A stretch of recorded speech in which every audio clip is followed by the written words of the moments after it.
Are you still working out, or? I do. Still working out. Because I remember when we was training and stuff together, I used to watch you train for your fights. I remember one time you doing pull-ups on a rope with just his arms, his legs is right in front of him. He's pulling up like that. I'm like, man, that's crazy you can do that. Yeah, one thing that we know better that Rampage doesn't like to train too hard. You know? Like, we don't need to bring that up. If I had a quarter for every time I heard that, I'd be a trillionaire. You know, I think the most funny moments that we have together was in Big Bear. The first time I think we went to Big Bear for you not even fighting, was just there. I remember helping us. It was right me and Tito was supposed to fight. And we have like that on the first time that we did a camping train in Big Bear. And, you know, most of the people don't know when you get up in Big Bear, the altitude kill you. Like make you feel things that you have never felt in your life. It's the worst. It's the worst. And then we went, I have the image in my mind. We went for a run and middle of the run, and Rampage lay down on the floor and said, call 911, I'm dying. I thought I was dying for real. I'm like, dude, I'm not dying. What was he doing? Running? Cardio? We was doing sprints.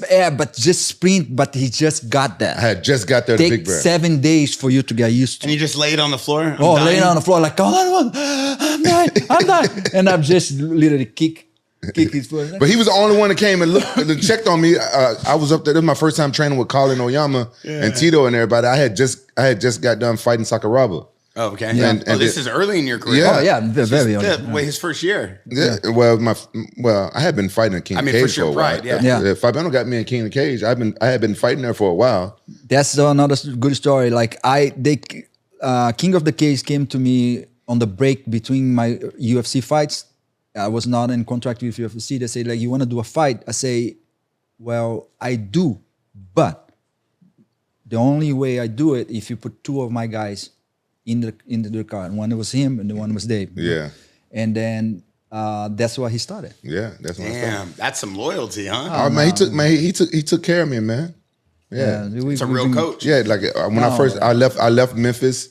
I left everything in Memphis. I left my truck, my job, everything, apartment, and I followed my old friend here, Dave, because Dave told me he was training with Fabiano because him and Fabiano fought in the UFC together. Dave met him, and I didn't have no money, and he didn't even charge me. I know his gym was expensive because it was the best jiu-jitsu gym in Huntington Beach, so I know it was expensive. He never charged me, so I I felt bad, but I had to do what I had to do. I couldn't afford to even pay.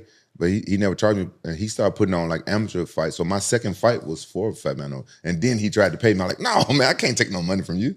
And then he put me on. I wouldn't be in the sport if it wasn't for Fabiano. A lot of people don't know that. He put me on. He got me in with King in the Cage and everything, and he got me good trainers and stuff like that.